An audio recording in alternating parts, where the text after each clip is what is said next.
नाज़रीन किराम अस्सलामु अलैकुम वरहमतुल्लाहि वबरकातुह। आज दिल बड़ा परेशान है और आए दिन उम्मत मुस्लिमा को इस तरह की परेशानियों का सामना करना पड़ता रहता है। किस तरह की परेशानियों से कि जब से ये आले सऊद हिजाज़ मुक़द्दस पर काबिज़ हुए हैं तो इन्होंने पूरी दुनिया इस्लाम के मुसलमानों को बड़ी ठेसें पहुँचाई हैं। आए दिन इस तरह की खबरें आती रहती हैं कि जिससे कि पूरी उम्मत मुस्लिमा को ये झंझोड़ करके रख देती।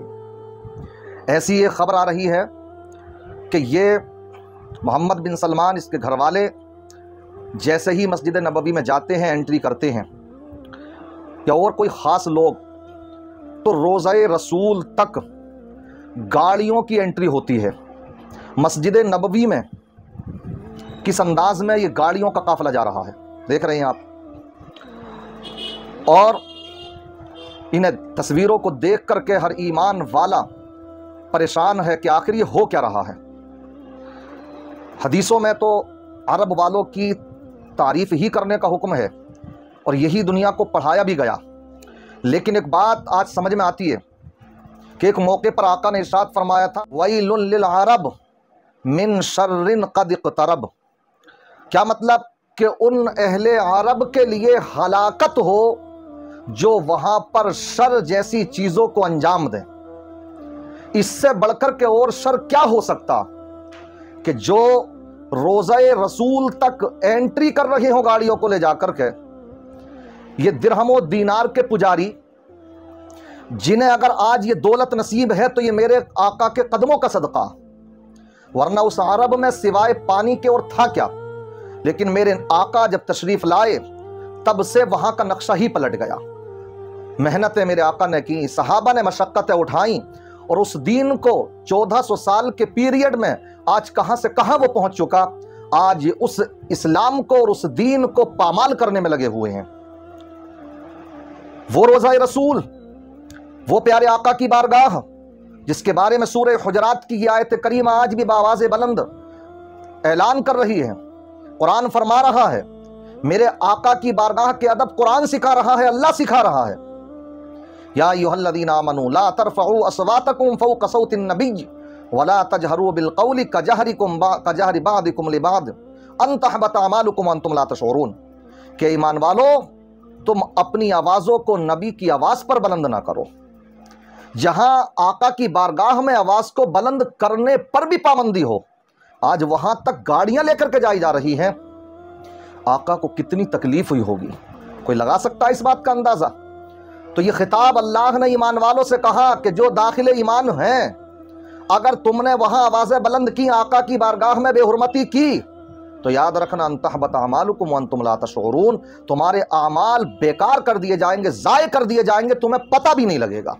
तुम अपने आप को जन्नत का ठेकेदार ही समझते रह जाओगे और तुम्हारा ईमान ज़ाय हो जाएगा।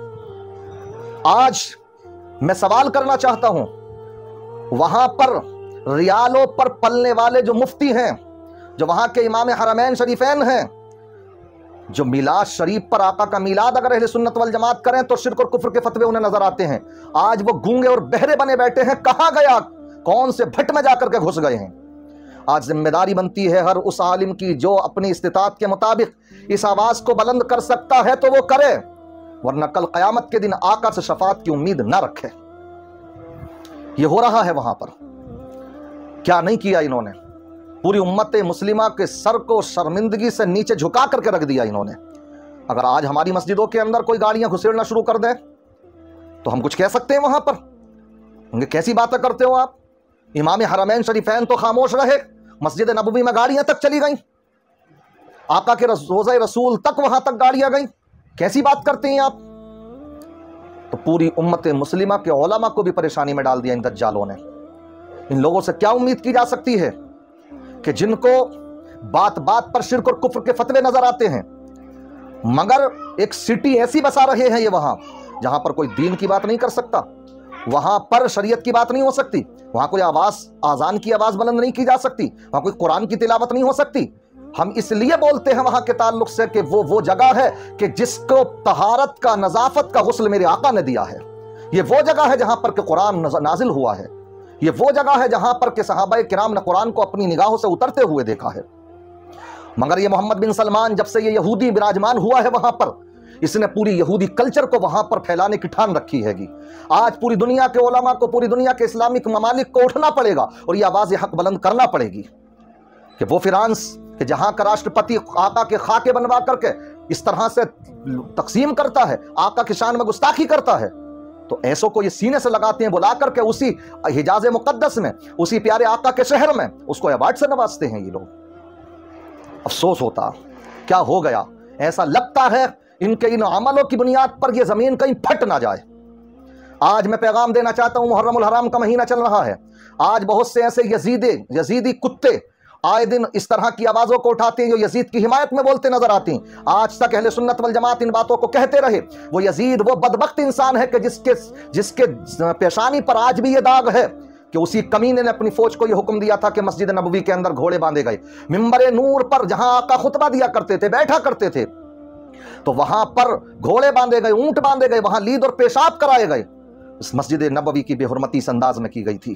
آج میں یہ پیغام دینا چاہتا ہوں، جو اس زمانے میں اس منظر کو نہ دیکھ سکے، تو آج ان یزیدیوں کے، ان یہودیوں کے، محمد بن سلمان جو یہ انہی کی ناجائز اولاد ہیں، تو ان کے آج یہ معاملات دیکھ سکتے ہو کہ آج یہ جدید گھوڑے جو گاڑیوں کی شکل میں ہیں، انہوں نے روضہ رسول تک ان کی انٹری کر دیے جا کر کے۔ دیکھ سکتے ہیں آپ، یہ جنہیں یقین نہ ہوتا تھا ان باتوں پر، آج یہ دیکھ لیں، آج یہ سب کچھ وہی کرتے نظر آ رہے ہیں۔ حضرت سیدہ فاطمہ کی مزار کو انہوں نے مسمار کیا، آقا کی والدہ محترمہ کی قبر پر انہوں نے کیا بلڈوزر چلوائے، کیا نہیں کیا ہے انہوں نے، شراب کے اڈے انہوں نے کھلوا دیے، سنیما گھر انہوں نے کھلوا دیے، کیا کر رہے ہیں آخر؟ یہ وہ پاک جگہ ہے، ہمارا ایمانی فریضہ ہے، ہم اس لیے بول رہے ہیں، یہ ہمارا ایمانی فریضہ ہے۔ ان باتوں کو پہنچاؤ، ان کے جو مکھوٹے ہیں، جو کہ آج بہت سے لوگ ان نجدی وہابیوں کی حمایت کرتے نظر آتے ہیں، تو میں کہتا ہوں کہ انہوں نے تو پورے دنیا کے اندر امت مسلمہ کے سر کو شرم سے جھکا رکھا ہے گا۔ لعنت کرتے ہم ان لوگوں پر، اللہ تعالیٰ اس پاک زمین کو اس جیسے آتنک وادوں سے، اس طرح کے ان یزیدیوں سے، اس طرح کے ان نجدی وہابیوں سے پاک فرمائے۔ آقا کا وہ پاک شہر جس کی قرآن قسم اٹھا کر کے کہتا لا اقسم بہذا البلد وانت حل بہذا البلد، اللہ جس کی قسم اٹھا کر کے کہتا ہو، اے محبوب میں قسم کھاتا ہوں اس شہر مقدس کی کہ جس میں کہ آپ کے قدمہائے مبارکہ پڑے ہیں، جس کی قسم اللہ نے کھائی، جس کا ذکر قرآن میں اللہ نے فرمایا، جس کا نام حجاز مقدس تھا، مگر ان آل سعود نے، کمینوں نے آقا کے اس نام پر رکھے ہوئے نام کو بھی تبدیل کر کے اس کا نام سعودیہ رکھا آل سعود نے۔ اس میں یہ یہودی ہیں، یہودی ہے۔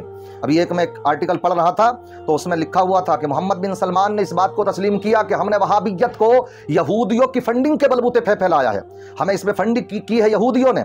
تو آج ہم یہ پیغام دینا چاہتے ہیں جو لوگ وہابیوں کی، نجدیوں کی حمایت کرتے ہیں، کہ جس فرقے کو پھیلانے کی یہودی فنڈنگ کر رہے ہوں تو کیا وہ حق پر ہو سکتا؟ اور اس کا آئے دن یہ اس طرح کا نظارہ نظر آتا، رونا آتا ہے۔ اس لیے اپنے ایمانوں کی حفاظت کریں، سب کچھ ہمارا ایمان، سب کچھ ہمارے آقا ہیں۔ اللہ اور اس کے رسول کی جس کے دل میں محبت نہیں تو وہ ایمان والا نہیں ہو سکتا ہے۔ کی محمد سے وفا تو نے تو ہم تیرے ہیں، یہ جہاں چیز ہے کیا لوح و قلم تیرے ہیں، اور محمد کی محبت دین حق کی شرط اول ہے، اسی میں ہو اگر خامی تو سب کچھ نامکمل ہے۔ میں دعا کرتا ہوں اللہ تعالیٰ اس پاک شہر کو اس طرح کے یزیدی حمایتیوں سے پاک فرمائے، یہودی حمایتیوں سے پاک فرمائے۔ اللہ تبارک و تعالی آقا کی سچی، اہل بیت کرام کی سچی عقیدت و محبت عطا فرمائے، ہم سب کو ان کا صدقہ نصیب فرمائے، ان کے نام پر مر مٹنے کا جذبہ عطا فرمائے۔ السلام علیکم ورحمۃ اللہ وبرکاتہ۔